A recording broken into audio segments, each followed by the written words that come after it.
Right. Good morning, everyone. Thanks for being here. This is a very loud microphone, so my name is Colleen Toomey. I use the pronouns she, her, and hers. My team and I were joining you from Metropolitan State University in Denver, Colorado. We work for the Western Educational Equity Assistance Center, and we'll explain a little bit more about what that is and what we do. California is in our region that we serve, so we're excited to be here today and engage with all of you on our Equity Compass tool, how other schools and districts might be able to utilize that as well. So my colleagues will all introduce ourselves in just a couple of minutes, but to ground us in, similar to what Glenn Singleton shared, we also wanted to do a land acknowledgement. So as we gather here today, we honor, acknowledge, and ask you to remember that we are on the traditional territories and ancestral homeland of the Ohlone and Tamian nations. We pay our respect and give thanks to these tribal nations and the ancestors of this place and reaffirm our relationship with one another. And for us doing equity work, and we serve a big region across the western US, it's very important for us to honor the original owners of this land. And this statement was developed with a colleague of mine who is Lakota Sioux in Colorado, but was raised in South Dakota. So she helped me develop this statement, and we use it as we go out and do our work. So a little overview. We're going to do our introductions and share a little bit about why we do this work and what our center does and how we can support and serve you. We have to stand right here in this box, so I apologize if you're having a hard time seeing the screen. If you're sitting over here, you may want to move, but just to name that, that's why we won't be like moving from this space very often. We're going to go over what an equity audit is and what it can be. Talk about our tool and how it was developed. We'll go through some scenarios, give you some hands-on practice of how to utilize these rubrics and different things that have been created, and go over a review of our framework at our center, and then give you an opportunity to ask any questions and close out our time together. So that is our quick overview. So who we are. So I'll start again. My name is Colleen Toomey. I actually grew up the road in Oakland, California, so I'm always excited to come home. And although I grew up in Oakland, I lived in a pretty insular Catholic community. I went to Catholic school for 13 years, and so very kind of homogenous part of Oakland, and then Concord, where I went to high school. And then kind of flipped 180 and went to UC Santa Cruz, where my eyes were really opened to a lot of these concepts of diversity and social justice and difference. I actually lived in a residential community that was themed around social justice and community. And for the first time, I was questioned on my white privilege, what it meant to be white, what it meant to hold power and privilege in society. And I learned and continue to learn all these years later what that means. And so it was really Santa Cruz that kind of tapped my interest in this work and this equity work. And kind of throughout my career, I got a master's degree in higher education, and I've worked in a lot of different capacities on college campuses, but always kind of with this equity lens. And for me, I find this work to be very urgent. I think, especially as a white person, I think it's critical that I bring other white people into the conversation as we do this work, and we have to do this work in community to make an impact, as Glenn Singleton talked about this morning. So excited to be here and engage with all of you this morning. So I'll let my colleagues introduce themselves.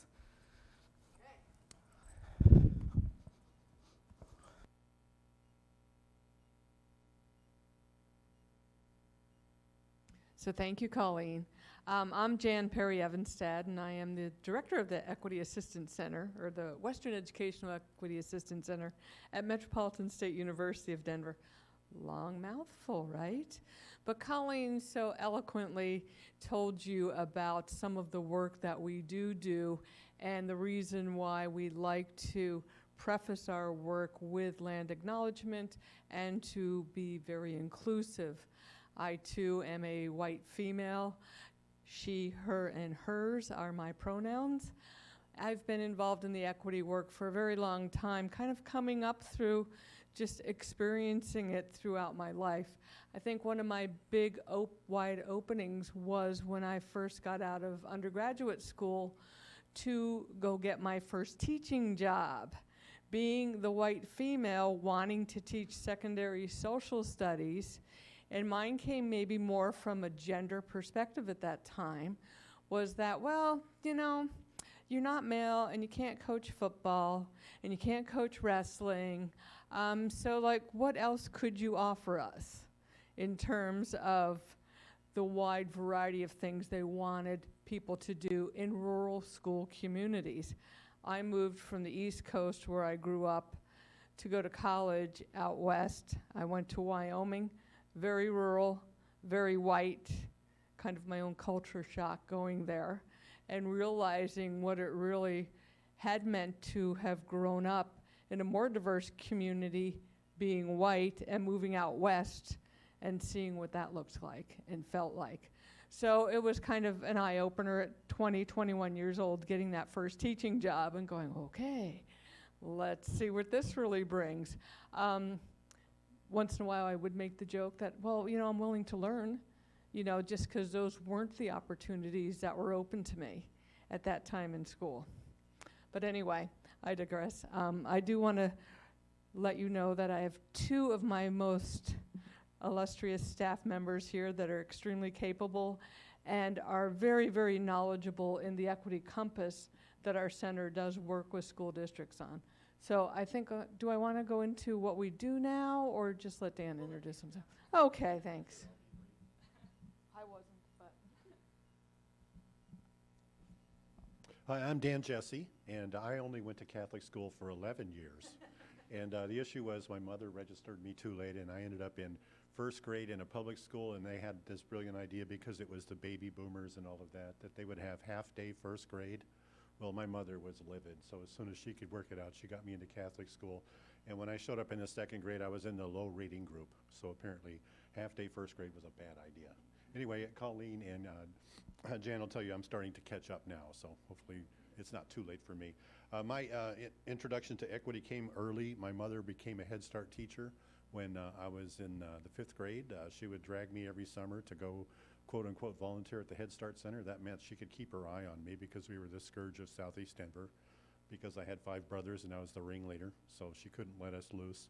Anyway, I learned from a lot about equity back then, and then it turned out I ended up in 2 different equity centers after that. This is my 3rd equity center. I've also worked for 2 different regional educational laboratories and 3 comprehensive centers. And on occasion, I've had the chance to come out here, and we just love coming out here to do work, because so many interesting things are happening in California. So with that, I think I'll turn it over to Jan, and she can tell us more about this center.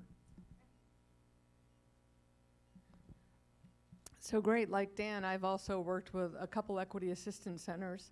I first started in Utah with one, which was a very eye-opening experience in terms of issues around working with gender equity.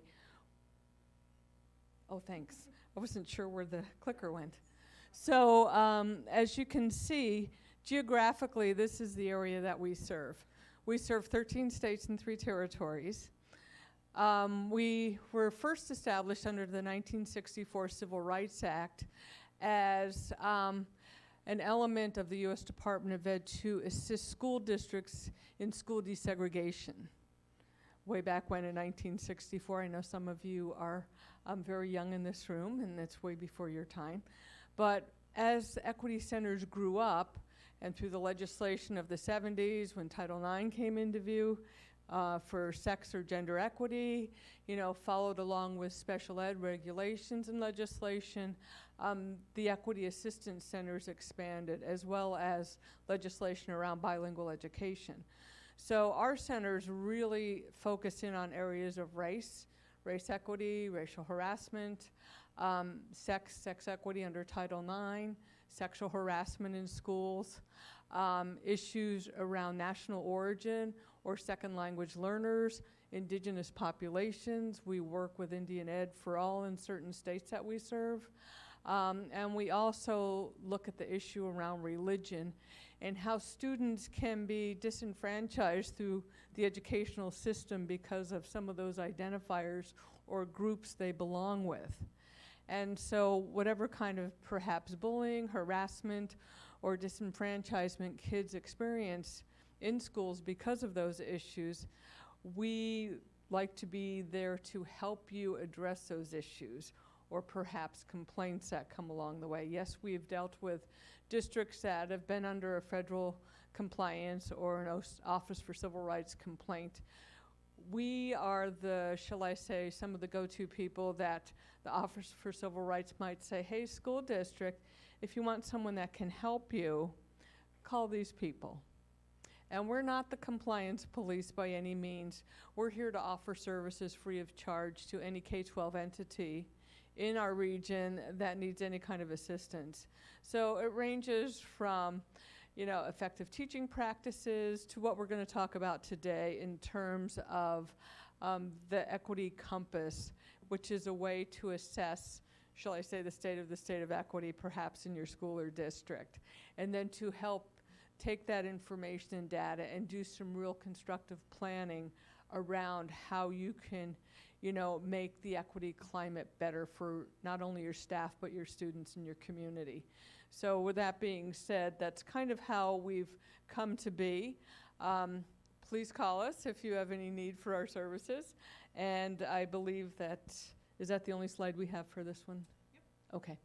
So I know that Colleen and Dan will give you an incredible amount of information about the Equity Compass. I like this mic better. Okay, so I think what Jan shared is really important. Are all of you based here in California? Okay. We're here for you, and we're a free resource for schools and districts. A lot of people don't know about us, and so the part of us coming out here, getting connected with the Inclusion Collaborative team, is to really share the good word about the fact that we're here too. And so we have some brochures over there that kind of explain a little bit more about the work that we do, but really we do, like Jan said, tailor it to what is needed in your school or district. So this has stopped working. So what is an equity audit? We wanted to talk a little bit about the history, talk about the fact that this really is a 360-degree approach to looking at a school or a district to see really what's going on, and we'll explain all of that. And how they're developed is using research-based indicators to really help us understand and unpack and be able to hold weight to what we put out for schools and districts. So has anybody participated in an audit at their school? What does that look like? Does anybody want to share? Not all at once. Well, we're doing, should I just stand here? Yeah, we're doing a WEEAC accreditation right now at our school, and it's a bit nerve-wracking.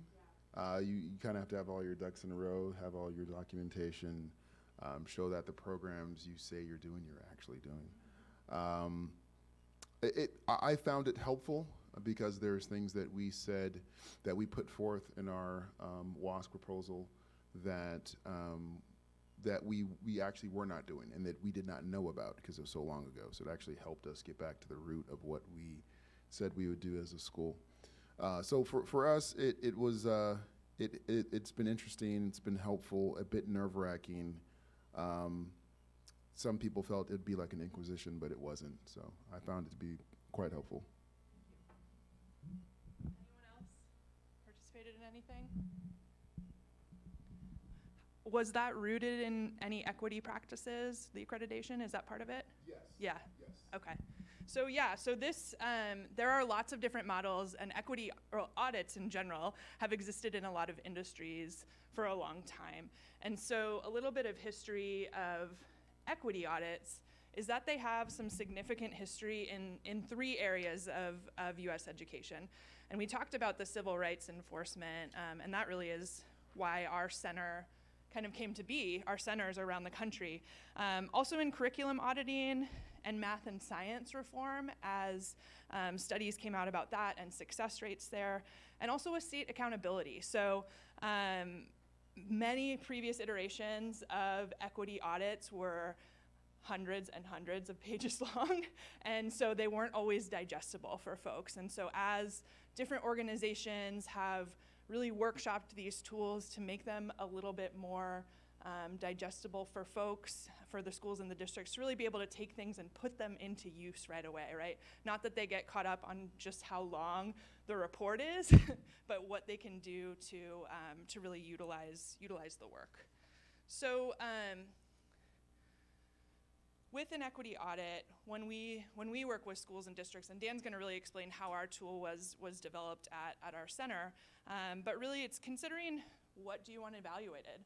What are some of the equity gaps that exist in your school or in your district? And so I think that this really comes from not only a top-down approach, but a bottom-up, right? That everybody has a say in what those equity gaps are, because we all have different roles within the school or district where we see different issues, to be completely honest. And so working to create some indicators and to really try to answer that question of what the equity gaps are.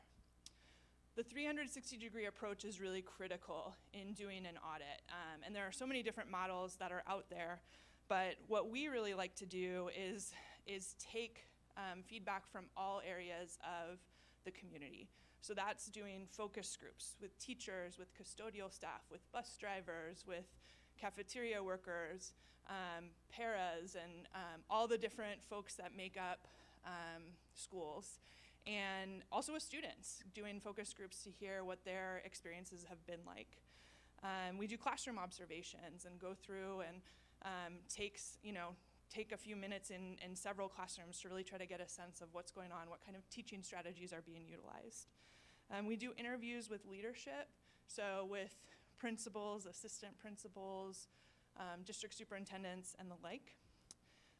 And so the other question with equity audits is to really think, okay, what do we do with the information received? And a lot of the reading and research I did really talked about the importance of the team approach and how having an equity team, and I know a lot of schools already do have these teams, and it's one of the many, many, many dozens of hats you wear every day as an educator, right? And so being mindful too of like, what's the capacity to take on, and what kind of help do you need from colleagues, from the district, to be able to put these things into place. So I'm gonna turn it over to Dan, who's gonna talk about the development of our tool. All right, thank you, Colleen. So basically, I've been doing this stuff for a long time.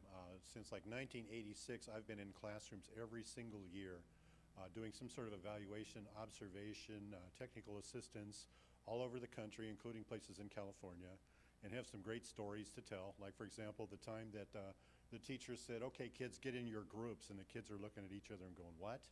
You know, because they were trying to fake this. We can tell in 10 seconds if someone is trying to pull the little ours. So anyway, I'm sure you've seen that. And then we've also had some great focus groups where a kid, one time a middle school kid, if you know middle school kids, it's their job to annoy adults, and they're very good at it. We asked what was the assistant principal like, and that one of the girls in the focus group said, he's a flower waiting to bloom. So she picked that up somewhere. Anyway, so great stories, and the point of this, I'm telling you these stories, is to mention that we never tell these stories. We never tell you where we go, and we don't give the results to anybody but you. If you're the principal of a school and you want one of our reviews done, we give you the results, and you decide what to do with the information. What we hope is that you share it with the entire faculty, or you have us share with the entire faculty, and then they take action. If you take action on these things, things get better. If you just go through the stages of grief, you know, like getting the results from one of these, if it's not very good, is like the stages of grief. First of all, it's shock and denial, and then anger and rejection. And then finally you decide, hey, maybe there's something here, we should do something about this, because we've been talking about this for 6 months, and these strangers came in and found out in 2 days. So anyway, that's sort of like a summary of where we got to. Let me talk a little bit about how we put this together. It's a comprehensive needs assessment revealed that we really needed to do something like this. When we originally developed our proposal, we decided that we really needed a process like this, and we came up with several ideas, and this is the way we decided to go. The Equity Compass Review was derived and informed by a number of these things. As I mentioned, I've done these things all over the country and for different kinds of projects. One of them is the National Blue Ribbon Schools Award. Anybody familiar with that? I've been in actually some of those schools that were nominated for that award, and we used some of their protocols to develop our own. So these are really great places. The next one is Equity Assistance Centers, Region 7 and Region 8. Now there's 4 regions, and we're Region 4. Bottom line is one of them was Iowa, Kansas, Nebraska, Missouri. I did some work there in Missouri. And the other one was Colorado, North Dakota, South Dakota, Utah, and Wyoming. Did work there. That was another center. So we developed some tools there over the years. The next thing I did is I worked at McCrell on their Achieving Excellence program. That was based largely on time on task, but they had all sorts of activities that they would go through, and audits and observations they did there. Another thing we worked on was the Broad Prize. Anybody ever heard of the Broad Foundation? Kaufman Broad Homes, KB Homes. Yeah, they had us do this for about 5 or 6 years, and they decided they no longer wanted to do this. What they wanted to do was find the best urban school districts in the United States at closing achievement gaps. And so they did their statistical analysis, and they would come up with 5 finalists, and we would roll in there with rubrics and all that sort of stuff, observations, protocols, as Colleen has mentioned, and take a look at their practices and see if we could identify what it is they were doing and find out who the best one was. And we would give this information back to a panel who would pick the Broad Prize winner, which was a pretty nice prize. They would give like $1 million to the school district to give to kids who did the best job in terms of improvement from being sophomores to seniors. Not the smartest kids, but the kids who did the most improving from being sophomores to seniors. So they were all about improvement. We learned a lot about doing that process. Other thing is state systems of support. We did this in Arizona, we did it in Colorado, in Nevada, Texas, and Utah. I also did one in Tennessee called Tennessee Score. All these systems, I picked up rubrics, I developed things with committees and that sort of thing, and along the way started collecting a bunch of stuff that were related to equity, and that's where we pulled our system together. And then also the University of Southern California did something called the Equity Scorecard, which we started to work with them on some things, but we realized the capacity just wasn't really there to develop that. So there's one more slide, right? Just hit the arrow. Okay, and then we also worked in school districts. I did a lot of work in the Fort Worth School District. One time we went there and a tornado ripped through town, and the only reason we were not hit by the tornado was our rental car was delayed. We were hiding under a bridge when we were hearing sirens and watching green clouds, and we go through downtown and half of a hotel is missing and all the smoke detectors are flashing, and the driver of the car says, "Oh, we're not going to get to go to Papados now." So that was like the big outcome of that trip. We did a lot of stuff in Fort Worth, though. We also did this in Dallas. We did this all over Dallas in some pretty rough schools. Washoe County, that's where Nevada is. That's Reno, Nevada. We did 25 schools there in terms of these quality reviews, and 23 of them improved their test scores after getting the results and doing something with them. So it does make a difference. And then also, we did this in Granite School District, that is Salt Lake City. And then that's it. So basically, Jan is going to walk you through some scenarios. What I did was, since I've done this for so many years, some of your parents might remember the 1980s, but I've been doing it since then. I came up with these scenarios they're not really one particular site, but they're conglomerations, and these are very realistic scenarios. So hopefully you'll recognize some themes when you go through these. Jan? Yeah, I Oh, will. you're going to do it, okay. Great. So I'm going to hand out some scenarios, and we'll actually ask you, if you're sitting at a table by yourself, to make a new friend and join, at least be a table of 2 to go through this, just so you can kind of talk this out and talk through the scenario. For the folks joining us virtually, these are on the session page. All of the scenarios are there. So I'm going to come around. We're going to give you about 10-15 minutes to really go through these, take a look, and think about what you would do in response to the problem at hand.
So we're going to give you a couple more minutes and then bring it back to the large group to start processing out.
All right.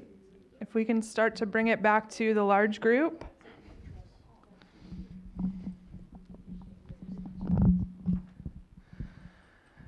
So what we're going to do is go through, we have 3 scenarios out there, and I want to hear a couple of tables did each one other than scenario 2. But what I'm going to do is read the scenario and then ask the tables who talked about that scenario to share a little bit about their process. And if our folks joining us online took a look at any of these scenarios, we want to give you some space to share as well. So we'll give a little time with each scenario. So scenario 1, Black Hawk Butte. The Black Hawk Butte School District is a traditional rural community adjacent to a burgeoning urban area. Now the community is starting to change. According to district and school administrators, the district now has increasing enrollment that is composed largely of English language learner families. Many of the younger students have English as their second language. Coinciding with this shift in demographics, test scores are starting to drop, particularly on English language arts assessments. Also, many of the families leave over the winter holidays and can be gone for as long as a month. The teachers and administrators are distraught about the drop in achievement, and many blame the new students and their families. Classroom observations reveal instruction is traditional, with students sitting in rows of desks, attending to teacher lecture-style presentations.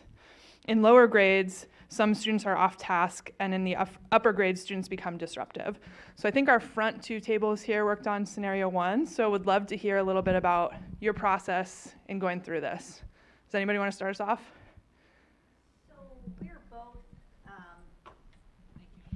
We both come from special education backgrounds, so it was a little bit more difficult to apply to our situation.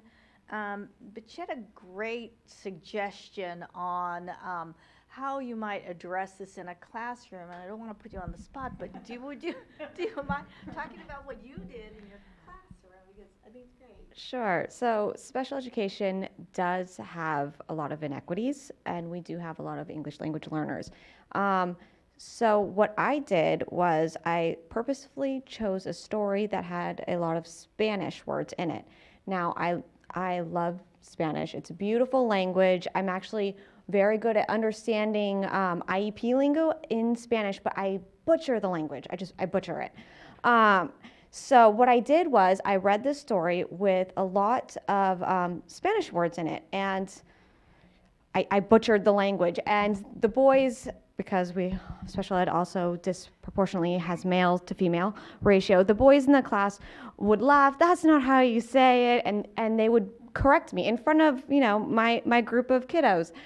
And this really allowed them to be empowered because they were leaders in that moment and they were able to correct the teacher. And I think it really gave a great platform for my classroom at the time, where everyone is learning and it's okay to make mistakes. And look, the teacher's making mistakes. And so that's what I did with that.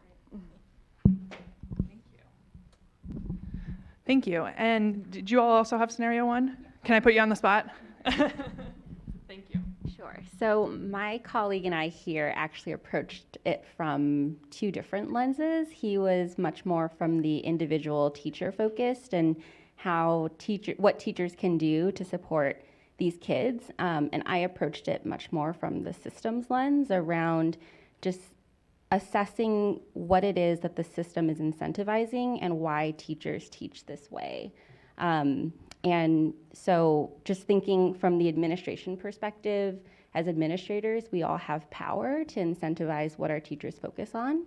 And if we can think very intentionally about how we give teachers flexibility to do something different to get to the same end goal, which is improved English language literacy and literacy, then we're really actually supporting teachers so that they can best support their kids. But another way to look at it at the systems lens, especially looking at the test scores, is this test or assessment inherently racist? And what are other ways that we can adopt tools and assessments that actually are meant to assess English language learners, et cetera? Yeah. And can you talk a little bit about the rubrics and how you scored? Yeah, so for one of our indicators was instructional interventions are provided to students struggling with literacy and English language development. We scored that as minimal, little or no systematic efforts to provide struggling students with interventions to develop literacy and English language development because of the traditional instruction and lecture style presentations. The second indicator confused us a little bit. It said competence is developed in the language and literacy of instruction throughout all instructional activities. So my question was really around how is competence being defined? Is it competence of the student, competence of the teacher? And we ended up putting a 1. Competence in language and literacy is not evident in instructional activities. Instruction is provided in reading and writing, but not within other subject areas. Thank you. Thank you. And you all had similar answers to those rubrics, right? So, Dan, do you want to talk a little bit about this scenario? Sure. The reason we picked these scenarios and these rubrics is to show you that this is not a clean process. Obviously, you don't have enough information, or you would like to go get more information about this. And we just wanted to show you how hard this is to be fair and objective. After looking at evidence, you're objective here because you don't know where Black Hawk Butte is. I don't either. I made that name up. But these are real situations, and we've seen these time and time again. So the idea is to give you a sense of not only where a school might rate on a scale like this, but if you look at the next rating over or the next 2 ratings over, all of a sudden you've got some suggestions about how to get better. What does it say, like, for example, on number 3 there for that one, for the first rubric?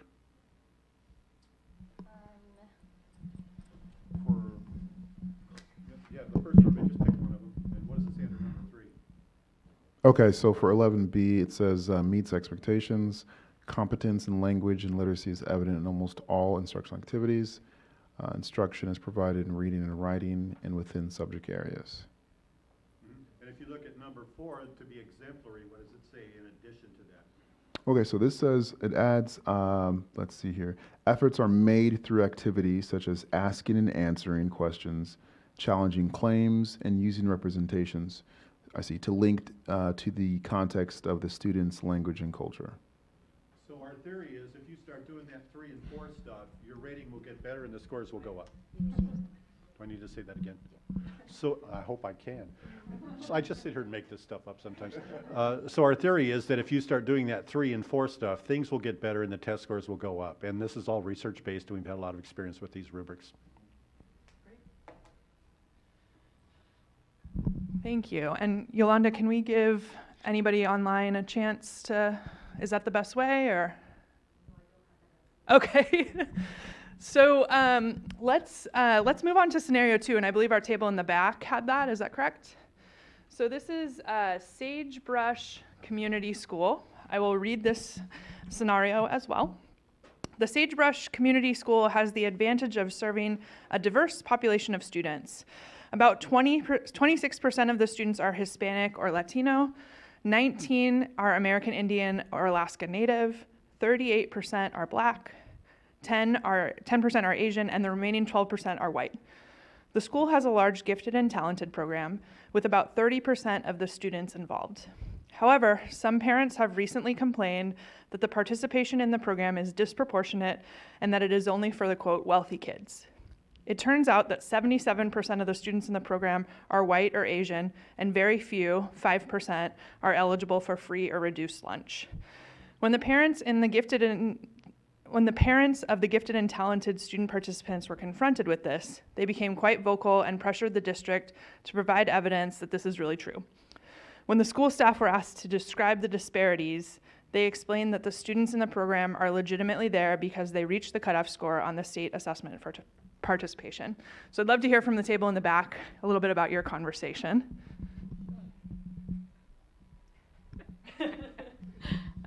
So we, it told us to rate the pathways. We rated as minimal, and then minimal in terms of advanced pathways for excellence, the 10A, equitable student identification, and then 10G, we also rated as minimal. So little or no effort made to include diverse groups of students in gifted and talented advanced placement or dual credit enrollment programming, and then little or no effort made to recruit students from diverse groups for participation. And our conversation, we looked at some of the things for partial, meets expectations, and then exemplary. And so a lot of our conversation was about thinking about multiple indicators being used other than just test scores. And then we also talked about thinking about curriculum across the board, and thinking about, because sometimes either preparation and testing, preparation could help some students who aren't necessarily identified because they don't test well. And then the other thing is, oftentimes what I've seen is looking across the district in terms of like courses where you would need this course in order to be able to get to higher level thinking courses aren't even offered across the district. So really looking at what are the pathways towards having students be able to access this. Is it equitable, and how do we make equitable pathways across the district for students? Did I miss anything? No, I think that's something.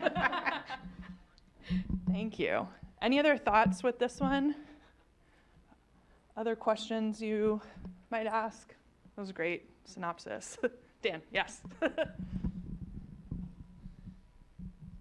This is actually a real kind of thing that's going on in a lot of places across the country. And of course, you know, your gifted and talented parents are pretty vocal about making sure their kids' needs are met. If you haven't been exposed to them, you will if you ever put something like this together. And the issue here is that there's an issue with the test. The test is not identifying some kids who are gifted and talented. So what we're doing now is outreach and this sort of thing where we're saying, okay, for your indigenous kids, how can we make sure that our indigenous kids who are gifted and talented get in the program? Well, it's teacher nominations, it's parent nominations, which can be difficult in some cultures because certain cultures just don't brag about themselves. So you have to be on the lookout and look at examples of student work and all these sorts of things to get kids identified in ways that are legitimate, yet get them into programming in which they'll be successful. The other piece of the puzzle is getting them in is one thing, making sure they're successful is another. So you have to make sure that they get the kinds of support they need to grow.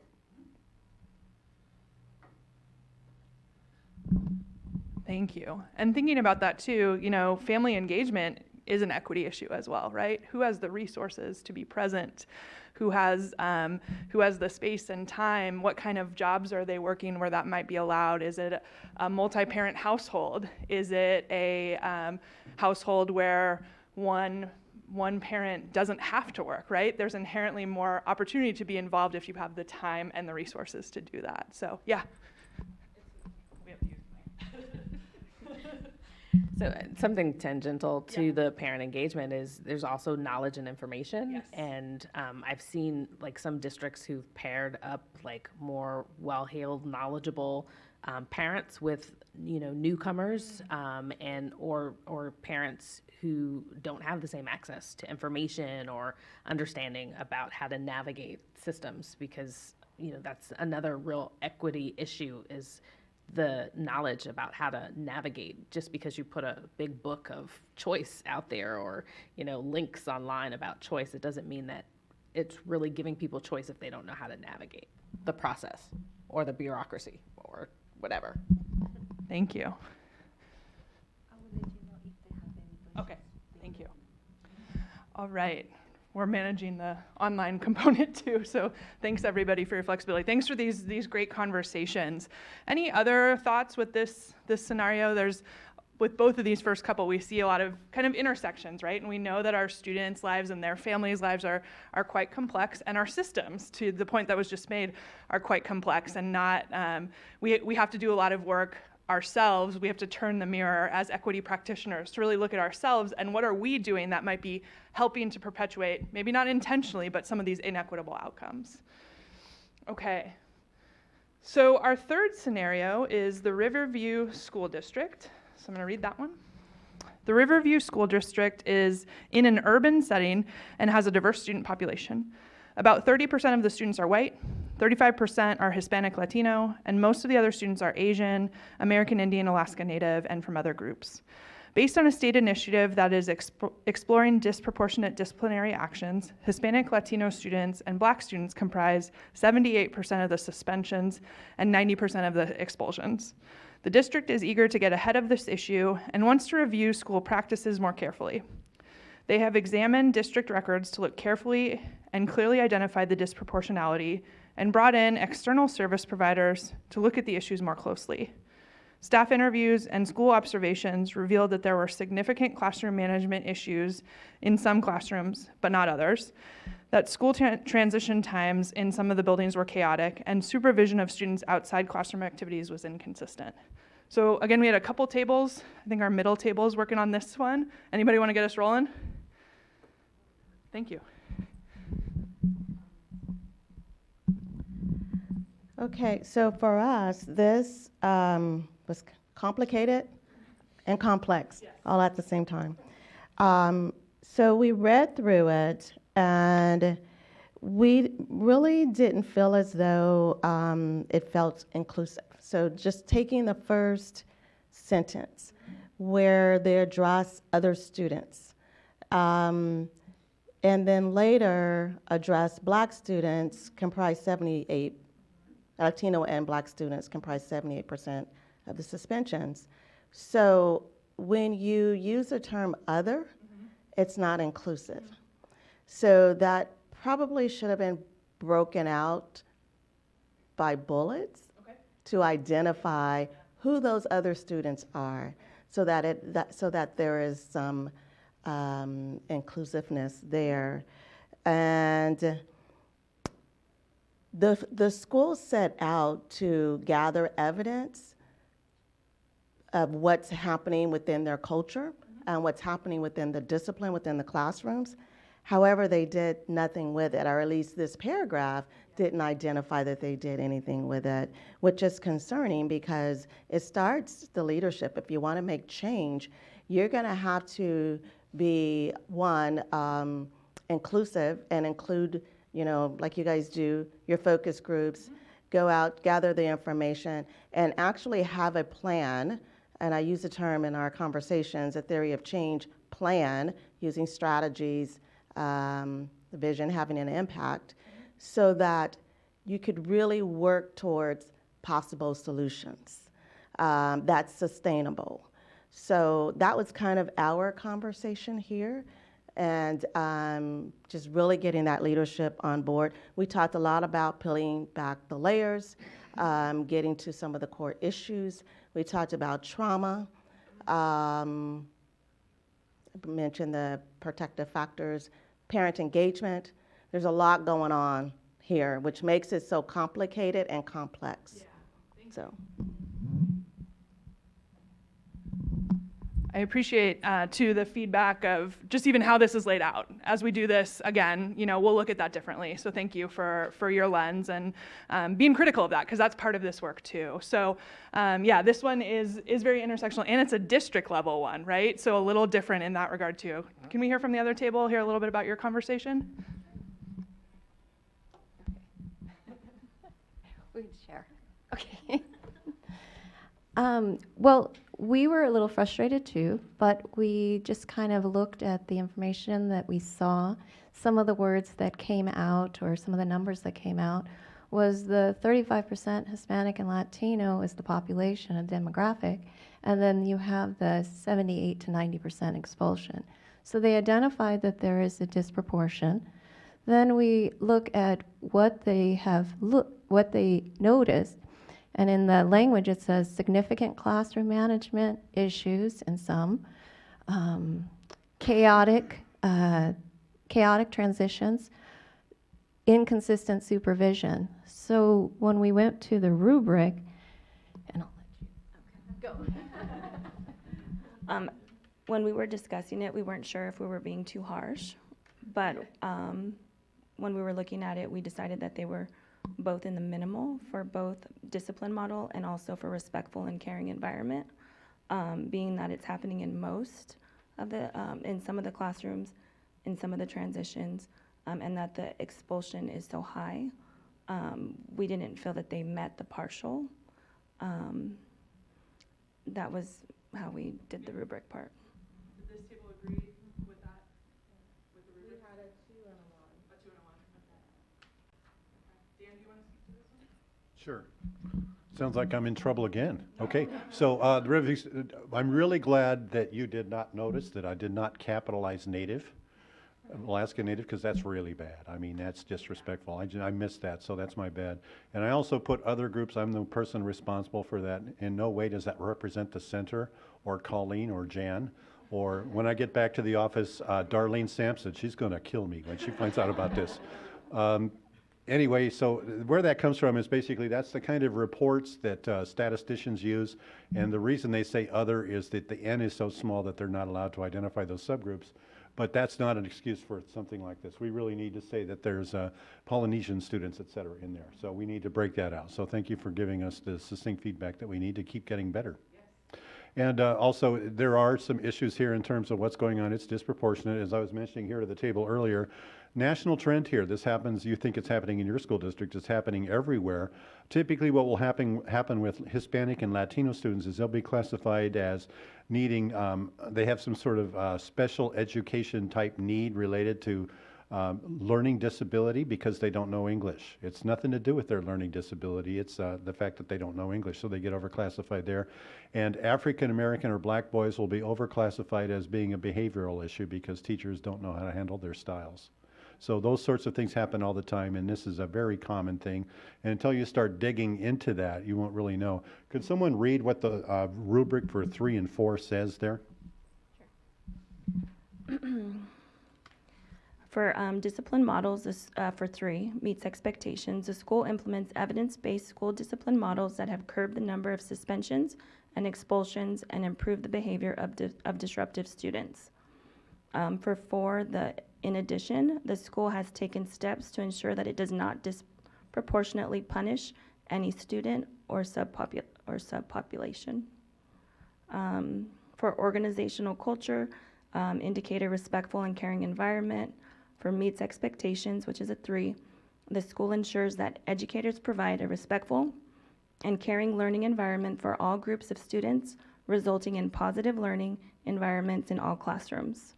For 4, in addition, the school has strategies for creating a positive, customized learning experience through counseling or other means. Great, thank you. So you can see what we're doing. We're trying to give you advice about how to get better.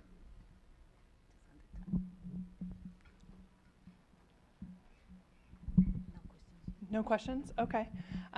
Any last thoughts on these scenarios? They are complex, but these are like when we're going into schools and really looking at this is one in a series, and then we're going to hand that out here in a couple of minutes of framework that we look at, and each of these have multiple layers to them, so we're really trying to get the most comprehensive view that we can of the school. And to know too, like I talked with a couple tables, like we're always trying to get better and really think about this work. Like this work is always evolving. It's not just at a stand, we don't put a check mark, right? Like equity work is messy. Glenn Singleton talks about that in Courageous Conversations. He talks about accepting non-closure, right? Expecting and accepting it. And that is equity work, is that we have to continue to do the work and continue to dig. So thank you all for diving into these scenarios. Dan, do you want to talk about the review of the framework of the compass? Sure. Are you handing that out now? I am. Okay. Help you do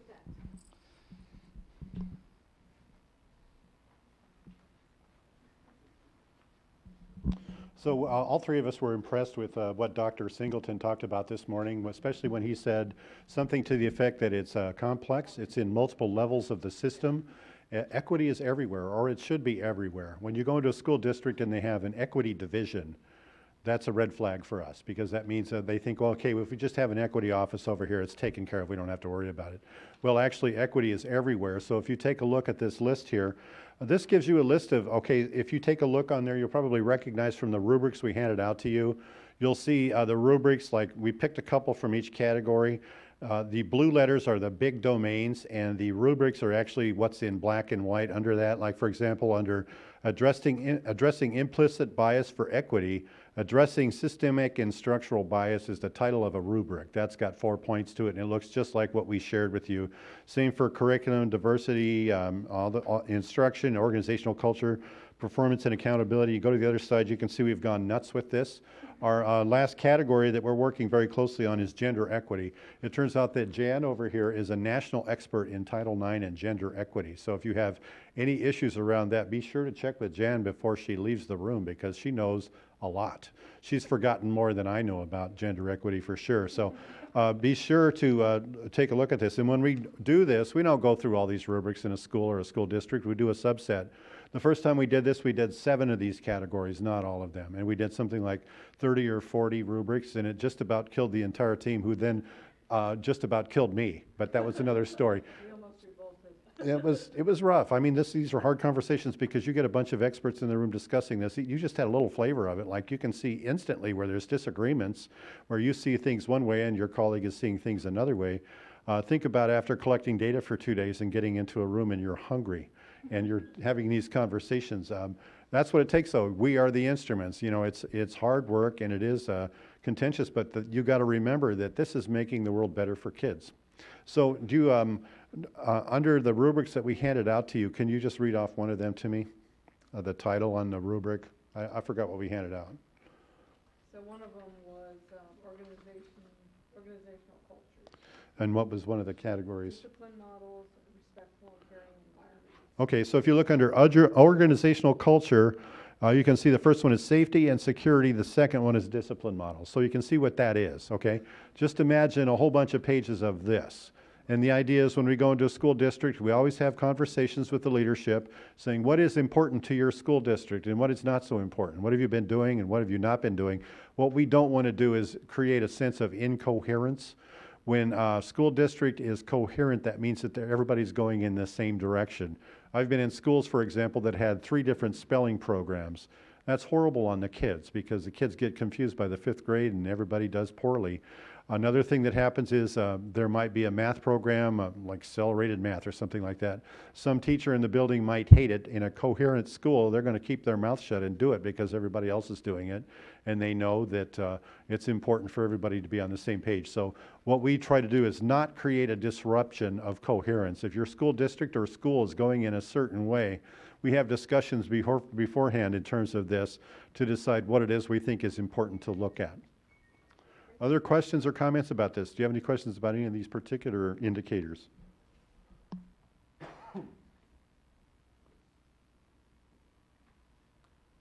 Yes, you got in just under the 8-second mark.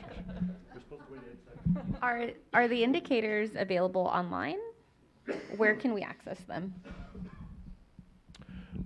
They are not, because what we have run into time and time again is people appropriating these and try to sell them and create their own system and go out and sell consultant services, not understanding the context.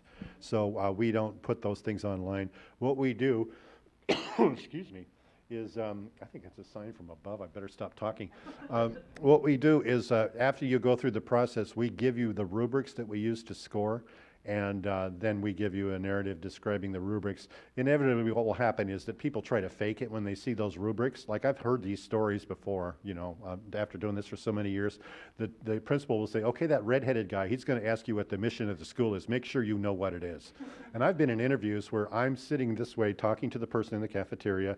The mission is on the wall right behind me, and they still don't get it right. They're looking right at it, and they still can't tell me. But when we hear everybody recite the mission like they just memorized it the night before, we know that somebody's tried to wire this. And we've been doing this for so many years that we can tell in 5 minutes whether somebody's trying to fix the system, and we usually get at the bottom of it pretty quickly.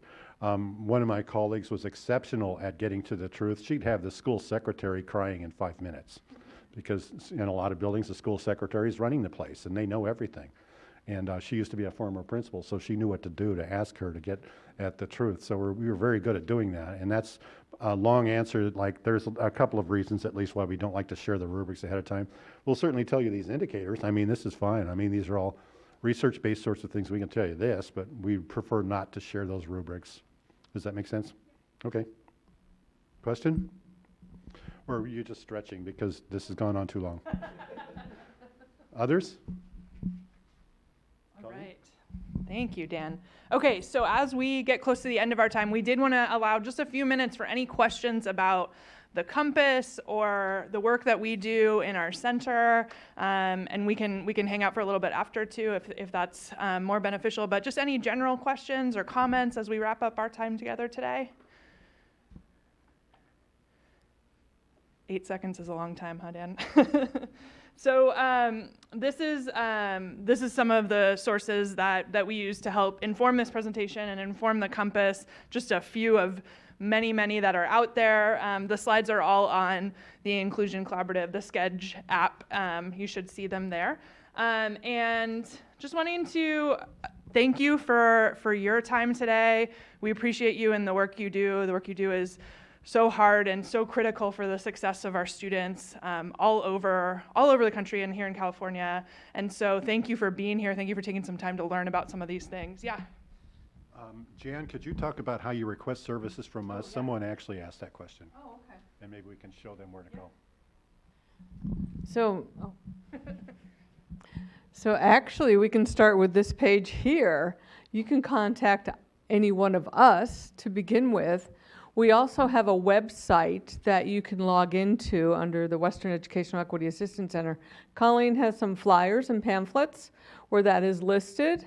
And if you choose to do that format, you would go online, because we would probably then direct you to do that anyway if you contacted us, to go online. And it has a series of questions, kind of like who you are, where you're from, what state you are in, maybe at what level, if you're a principal or a teacher or a parent. But then it'll also ask you, what areas are you requesting service for? So it could be the larger areas of race, sex, national origin, limited English proficiency or English language learners, working with religion, or it could be based on harassment, or it could be based on bullying, a lot of things that bring those things into that larger category. So what usually happens is we'll get that electronic request. Someone from the office will call you to follow up and really have a conversation with you as to what are you really asking for. You know, do you want professional development around that area? Do you want us to come in and do some training with you? Do you want to access perhaps our, services in terms of developing the equity compass for your building or your district, or any other kind of, shall I say, service that could address those larger issues that we deal with? We can always narrow it down even smaller. It's like, okay, yes, I want something on implicit bias. Okay. We would then talk about that. who would it be for, who's your audience, what kind of amount of time would we have to, be able to come and work with you. Because our services are free. We do like to, shall I say, preface the fact that if there is a large amount of paper involved, we would ask that perhaps you as a district or school maybe in kind help us with some of the printing so we don't have to carry reams and reams of paper on an airplane. But otherwise, the rest of it is pretty much free to you, and using our services and letting us even access some of the other, shall I say, resources we may have in other people and consultants that we can bring in to better suit your needs as well. So it's really a way to really customize exactly what you're looking for and what you want. We know that there are a lot of other people that deal with equity issues around diversity, that may come and give you, oh, okay, here's the latest program and little training we have, and it's kind of like their little box they come and deliver, where it may or may not meet your needs. Maybe part of it would. Because we would really hope to be more inclusive and representative of what you want and what you feel your folks need in terms of the type of training or professional development. We actually, our staff have been certified in some programs, so if that is something you're interested in, we can deliver. So one of the bully prevention programs we've all been at least certified or grounded in is the Oveus Bully Prevention Program, which is probably one of the more comprehensive ones.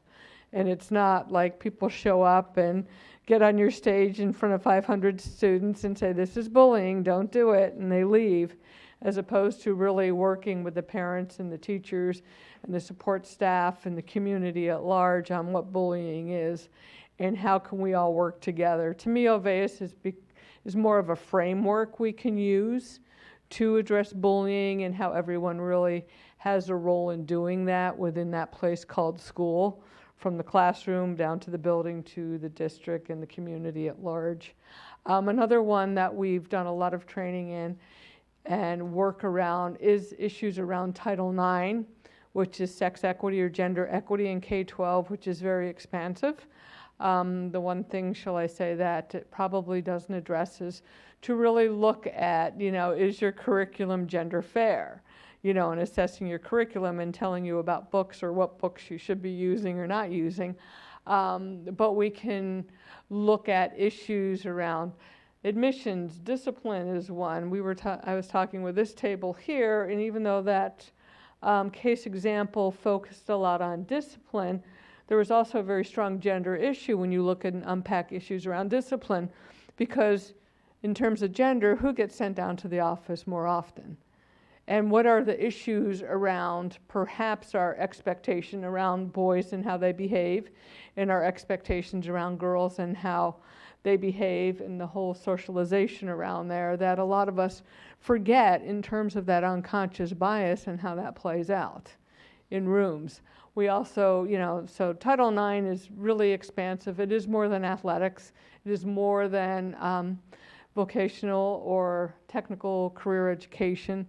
It really encompasses just about everything we do in schools as well, if you put the gender lens on. So in terms of that, our staff is very well diversified, they're very well qualified, very well trained, and very knowledgeable. So we always kind of collaborate with each other to figure out who really can, best deliver that service for the client or our schools or our districts. We like to refer to you as clients, I guess, so. Awesome. Thank you. So as we wrap up our time here, we have a quick evaluation. We work for a federal grant, so we really welcome your feedback and appreciate your feedback to help us do our job better and to help us best serve you. So I have some paper copies here. That code will also take you right to this survey. So whichever method you prefer, just let us know. But it shouldn't take you. It's just 7 or 8 questions on there. And again, thank you for being here today. Thanks for your time. Thanks for the work that you do. And let us know how we might be able to support you. We have lots of brochures, and we're here to answer any questions. So thank you.